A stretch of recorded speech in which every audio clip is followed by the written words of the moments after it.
Olá, seja muito bem-vindo, bem-vinda ao Que Tem Vaga, nosso espaço semanal para falar sobre carreira, mercado de trabalho e, olha, ciclos de maturidade de carreira. Você sabe a importância de entender, de se pontuar, essa consciência, né, que pode te elevar ainda mais, te traçar planos de carreira e, claro, te colocar sempre muito bem posicionado no mercado. Sobre tudo isso, além, claro, do etarismo, que é muito importante também falarmos, né, da diversidade no seu amplo significado da palavra, gênero, também idade, gerações no mercado de trabalho, muita coisa. Com a Daniela Mendonça, sócia-diretora da Orientação de Carreira. Bem-vinda, Dani. Muito obrigada. Tudo bom? Tudo bem. E aí, quando a gente fala de ciclos de maturidade de carreira, o que é que a gente pode entender de forma inicial, assim? Eu acho que antes de falarmos sobre a questão do ciclo de maturidade de carreira, vale falar primeiro a respeito da maturidade pessoal.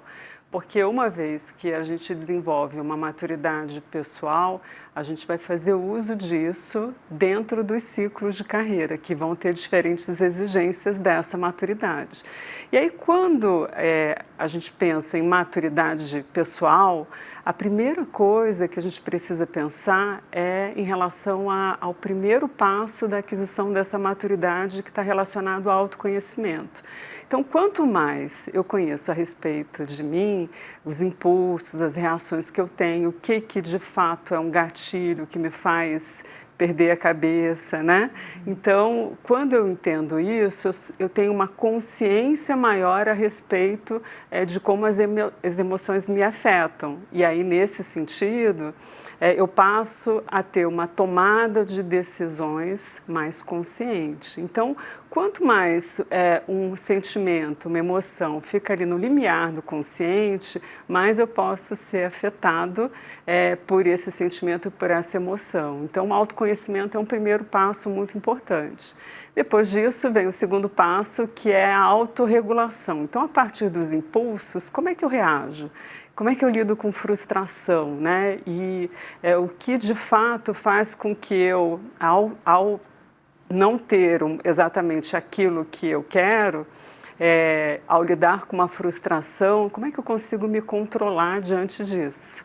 E aí, depois da autorregulação, aí sim, a gente vai trabalhar com as questões relacionadas à automotivação. Então, assim, eu sou capaz de adiar a satisfação em relação a alguma coisa pensando no longo prazo, né? Pensando em alguma coisa que eu vou ter como sucesso lá na frente, porque eu estou fazendo um investimento, né? Dentro de um conjunto de aspectos que muitas vezes eu tenho que abrir mão pensando em alguma coisa maior, às vezes inclusive não só em relação ao meu desejo pessoal, mas alguma coisa mais coletiva. Então esse caminho, ele é bem importante porque após esse terceiro passo, então eu sou capaz de desenvolver empatia, que é quando eu me coloco no lugar do outro, e aí sim vem as relações sociais, eu vou me conectar com as outras pessoas tendo passado por esses passos anteriores. E aí a gente vai ter, nesse sentido, uma visão de maturidade pessoal no uso das relações sociais ali no trabalho. Olha, que então, tem um caminho que é interessante, né? Para eu poder fazer o uso da minha maturidade nos ciclos de carreira, primeiro eu tenho que fazer um investimento na maturidade pessoal. Olha, e além desse ponto, quando a gente fala de ciclo, também vem a palavra fase, né? Ou fases desse ciclo. Como é que a gente também interpreta esse lado? Existem fases que a gente pode pontuar, de tipo fase 1, fase 2? Como é que fica também o entendimento? Se a gente pensar na carreira em fases, né? Eu acho que vale a gente pensar que eu tenho 4 fases principais, né? Uma primeira fase que é ali quando eu estou no comecinho da carreira e toda a minha maturidade ela vai ser utilizada para eu me submeter àquilo que eu tenho que aprender. Pensa quando a gente começa a trabalhar e todo mundo sabe muito mais que eu, né? Isso funciona no início da carreira, mas a gente também passa por isso quando a gente muda de cargo, muda de empresa. Então, as situações que eu preciso me submeter a um conhecimento maior que vem do outro, exige uma humildade, uma capacidade de escutar o que o outro sabe mais que eu e, a partir disso, eu ter uma reação de aprendizado em que eu me submeto ao fato de que ali, naquele momento, eu dependo do conhecimento do outro para eu poder me desenvolver. E aí, num segundo ciclo, é quando, de fato, ali eu vou desenvolvendo um conhecimento maior, né, a respeito de um determinado assunto, uma especialidade, e aí eu vou me aprofundando cada vez mais nesse conhecimento. Só que o risco, nesse sentido, é de fazer o uso daquele conhecimento de um jeito em que eu guardo ele só para mim, né? E quando a gente faz uso da maturidade pessoal nesse ciclo, é quando eu consigo disponibilizar o meu conhecimento para as outras pessoas, trabalhar em equipe, né? Então eu só vou chegar lá nas relações sociais a favor do trabalho, a serviço do que eu estou desenvolvendo ali no negócio, porque exatamente eu não estou receoso de compartilhar o meu conhecimento com as outras pessoas. E já num terceiro ciclo de carreira, essa maturidade ela acaba acontecendo muito em função da empatia que eu consigo demonstrar. Então, para eu poder fazer a gestão de outras pessoas, eu preciso primeiro escutar, observar, perceber a dificuldade ou a dor do outro para poder intervir, muitas vezes mediar uma situação, né? Porque senão eu corro o risco de continuar com atitudes lá do segundo ciclo, né? Que é quando, de fato, eu sou especialista, eu sei, eu conheço, né? Mas no terceiro ciclo eu tenho que ser alguém que eu produzo situações onde o outro vai ser uma referência num determinado conhecimento.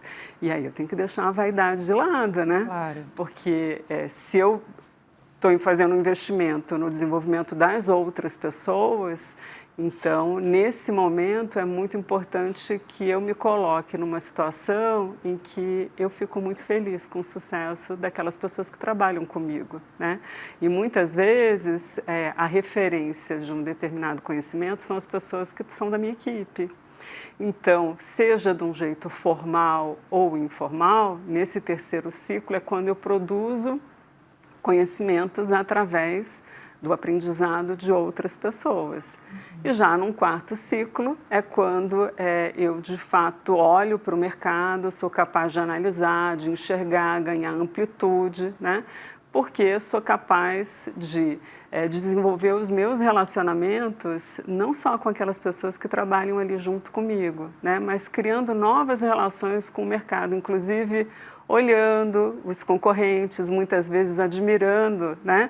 No sentido de que, puxa, eles tiveram uma ideia mais legal do que a minha. Como é que eu faço agora para poder me estruturar de tal forma que eu me mantenha competitiva ou até consiga crescer, expandir de tal forma que eu não fico só olhando para o que está acontecendo no mercado, mas tomo uma atitude para, de fato, assim, colocar a minha empresa, o meu negócio, ou a área que eu sou responsável financeiramente, no sentido de fazê-la crescer, para assim, fazer com que as coisas elas aconteçam e também pense de um jeito mais a longo prazo, né? Então, eu preciso pensar no meu negócio não só para o aqui e agora, mas como é que vai ser esse negócio aqui quando eu não estiver mais aqui, né? Claro, pensar também, quem sabe, em sucessão e tudo mais. E aí é o momento do desapego. Olha a maturidade aí de novo sendo exigida, né? Uhum. Seguimos agora para um rápido intervalo, mas continua por aqui. O Aqui Tem Vaga volta já já.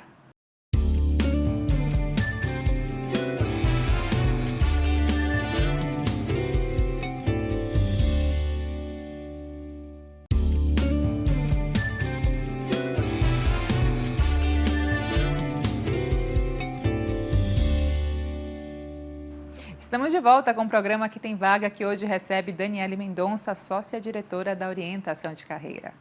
Agora, Dani, será que dá para categorizar essas fases, esses ciclos que você acaba de citar? Por exemplo, pegando do último para o primeiro, né?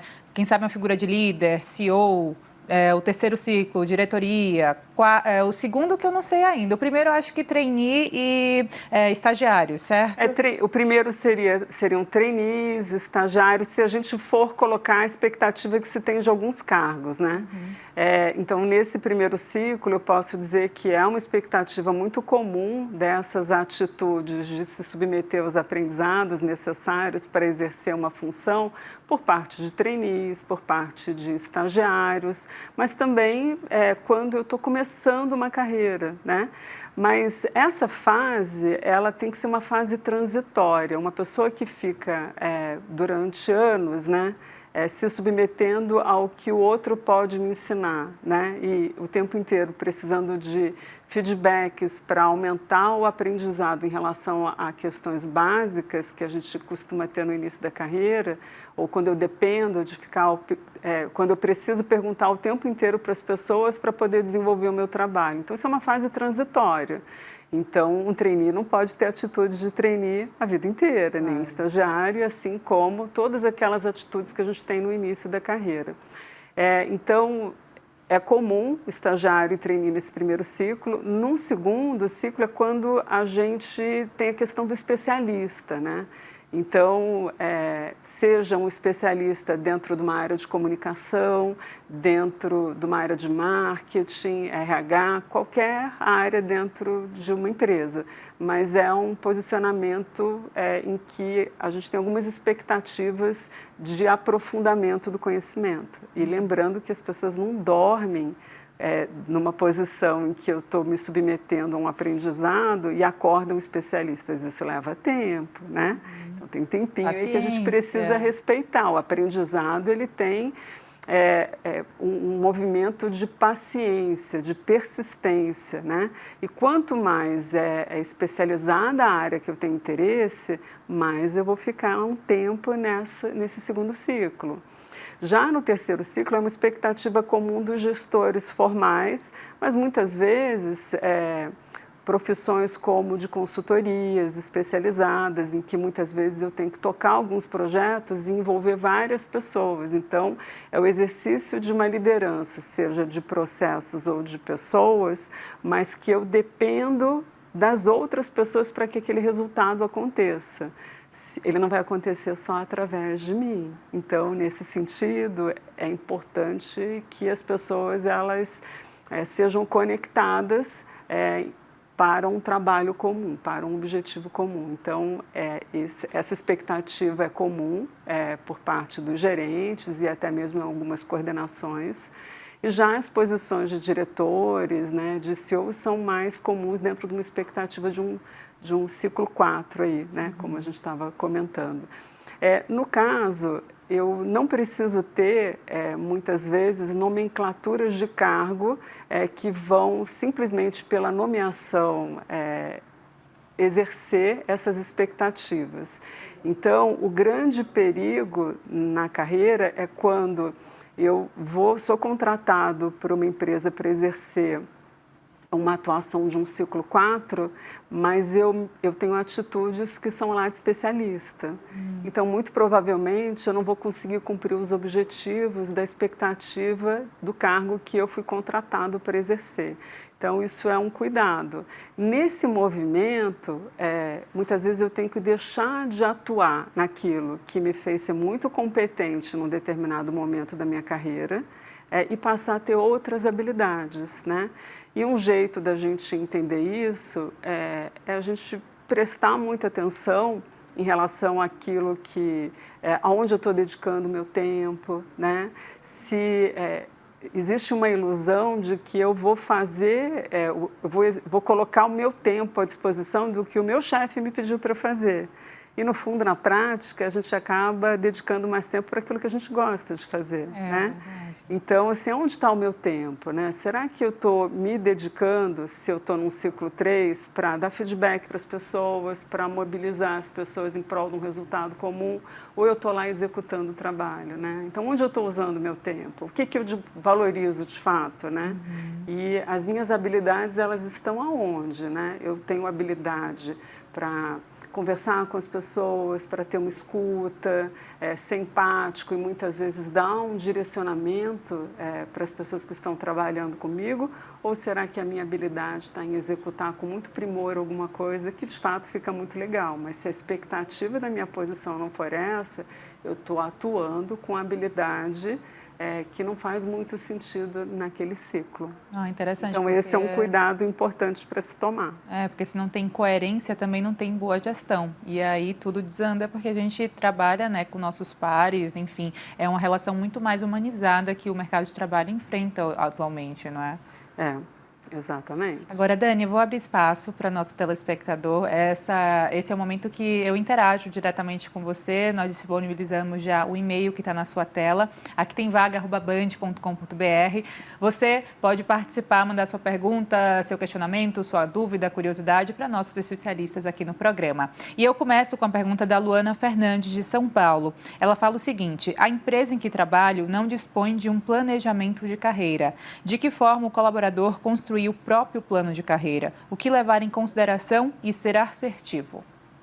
É uma proposta, Luana, né? Luana, isso. Então, Luana, uma forma de se pensar a carreira que é bem importante é que quando a gente passa a ter, né, uma atitude de quem é dono da própria carreira, é quando eu passo a ficar muito antenada em relação às habilidades que eu tenho exercido.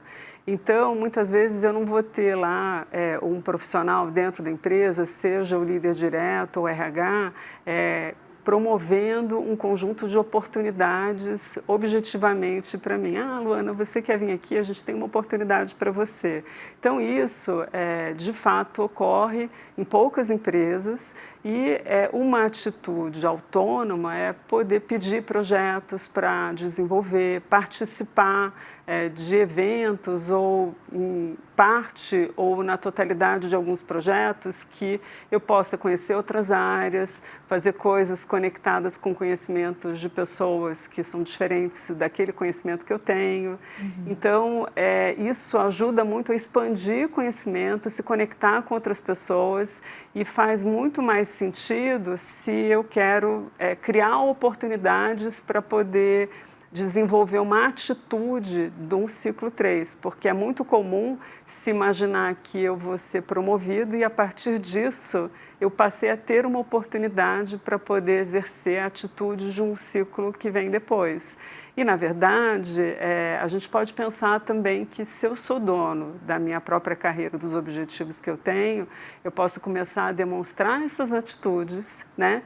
Mesmo que eu não tenha tido uma oportunidade numa promoção ou num projeto que me ofereceram. Mas se eu começo a desenvolver essas habilidades por um movimento de interesse meu, é muito comum que eu vá criando essas oportunidades e isso vai ficando exposto. E aí chega uma hora que pode ser que a oportunidade surja depois que as atitudes começaram a aparecer. Protagonismo, Luana. Respondido então para você, obrigada por sua participação. Eu sigo agora com o mineiro, o Matheus Lima. Por que falar em gestão de carreira para jovens graduandos e por que conhecer os ciclos de vida de carreira? Sou estagiário. Já está interessado no movimento, né? Isso mesmo. Acho que um caminho é que quando a gente faz uma escolha de graduação, a gente já está começando a fazer um investimento importante na carreira. E ali eu decidi por uma graduação porque talvez eu tenha um perfil, né? Eu tenha preferências na hora de desenvolver um conteúdo, um interesse em relação a um tema específico. Então, quando eu tomo uma decisão pelo curso que eu quero fazer, eu acho que um aspecto importante é começar a procurar assim, quais são as empresas que têm oportunidades interessantes e que têm valores parecidos com os seus e que você vê que pode ser uma boa oportunidade de aprendizado e para lá. Quando a gente está como graduando, né, é um momento de intenso aprendizado. Então, neste momento, a escolha pela empresa que eu vou fazer estágio tem que estar altamente conectado com aquilo que eu quero exercer como atividade e eu quero aprender. E aí, de novo, vem o protagonismo, né? Pode ser que tenham empresas que vão oferecer programas de estágio que, de fato, aquilo não faz muito sentido com o que eu tenho como objetivo de aprendizado. Mas um passo de cada vez. Então, acho que se você tem uma clareza da área que você quer atuar, então já busque um estágio que tenha essa área que você quer atuar. Se você não tem clareza ainda de em qual área você quer atuar, apesar de você ter feito um curso que você tomou uma decisão, né, consciente, mas cada curso te dá uma gama de possibilidades de atuação. Então, se você não tem clareza ainda de onde você quer atuar a partir desse curso, faça um estágio em que você possa ter experimentações, né? É um momento de experimentação nesse início. E a decisão para ela ser consciente mesmo em relação a qual área eu vou atuar, vale muito realmente eu me testar. Puxa, eu gosto de fazer isso, eu gosto de uma área mais analítica, eu gosto de uma área que tem uma praticidade, né? Eu gosto de me expor e de me comunicar. Nossa, eu prefiro ficar no bastidor. Então, qual tema você vai ter interesse em desenvolver e qual é o tipo de habilidade que você vai querer na tua rotina do dia a dia exercitar. Boa, muito obrigada, Dani, por responder. Então, Matheus, Luana, muito obrigada pela participação também de vocês. E você, faça como eles dois, interaja aqui conosco, mande seu e-mail no que aparece na tela, o endereço, né, aqui tem vaga@band.com.br. A gente segue por aqui, Dani, porque é outra questão também que é bastante importante, acredito que falar, é a interação no próprio ambiente de trabalho. E quando eu falo de interação, falo de diversidade, não só de gênero, mas também de idade e de diversas questões que o mundo atual também pede cada vez mais, não é? Olhando para o etarismo, as faixas etárias diferenciadas, gerações também que convivem. Qual o seu olhar sobre isso, sua opinião a respeito? Eu tenho clientes que, de fato, assim, têm dado muita importância para essa questão da contratação dos profissionais que são mais experientes, inclusive por conta da questão da maturidade. Então, o que muitas vezes eu, ao longo dos 20 anos que eu atuo com carreiras, né, com empresas, algo que eu pude observar é que sempre se teve uma resistência em relação a profissionais acima de 45 anos, né? Nessa faixa, com 40 já cai um pouco a empregabilidade em função disso, e aí daí para frente isso vai aumentando, essa resistência em relação à contratação dos profissionais mais sêniores, né? Em função da idade. E o que eu percebo é que hoje mesmo eu estava numa empresa, né, que eu fui fazer um levantamento de quantos profissionais eles tinham contratado acima de 45 anos e fiquei super feliz porque eles estavam com uma contratação de 36,5%, né, que é assim, uma vitória, né? A FBS, que é uma empresa do ramo da construção. Mas, de qualquer maneira, isso não é um percentual comum no mercado. E o que acontece é que onde eu ganho e aonde eu sempre escutei que é onde ocorre a perda, né? Quando a gente faz uma contratação, se imagina que aquele profissional vai ter menos conhecimento tecnológico, menos rapidez em lidar com questões relacionadas ao uso de plataformas e coisas nesse sentido. E por parte das pessoas que querem ser contratadas, tem uma gama de possibilidades para ser explorada que, de fato, é incrível, né? Que é quando essas pessoas, de alguma forma, elas já passaram por muita coisa na carreira. Então, é quando a senioridade, ela vem junto com a maturidade nas relações, em poder lidar com pressão e com conflito, né? Que em alguns momentos da carreira a gente imagina que não haverá o amanhã, né? E eles já aprenderam que há, né? Então, assim, o ambiente acaba sendo um ambiente em que a forma de se utilizar a questão da pressão como uma oportunidade das pessoas se fortalecerem nas relações e elas criarem relações de parcerias mais genuínas, né? Então, isso acaba sendo uma vantagem muito grande. Eu, assim, tenho ficado bastante feliz quando eu vejo que essa diversidade ela fica bem representada em relação à questão do etarismo, porque eu acho que se ganha muito. Existe uma opção nos segmentos em que você tem uma necessidade de especialização, de conhecimento técnico parrudo, né? Que, de fato, tem sido bastante explorada nesse sentido. Então, esse é um dos motivos que o mercado aumentou a contratação de profissionais com conhecimento de muitos anos em relação a um determinado segmento e uma especialidade. Então, você imagina, né, uma empresa que faz avião ou que constrói viadutos, eu vou querer entrar num avião ali que eu tenho a certeza que o conhecimento está aposto ali, né, colocado.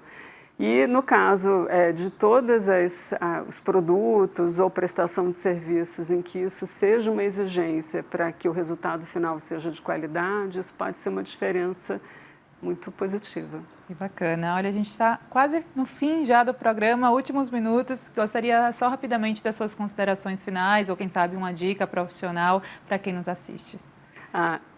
Eu diria que uma questão importante é que a gente, ao lidar com a questão da carreira, né, e na hora de fazer uma reflexão a respeito da maturidade, vale muito a pena pensar que eu tenho que ser dono das minhas decisões, né, da onde eu quero estar, de quais são os meus valores pessoais.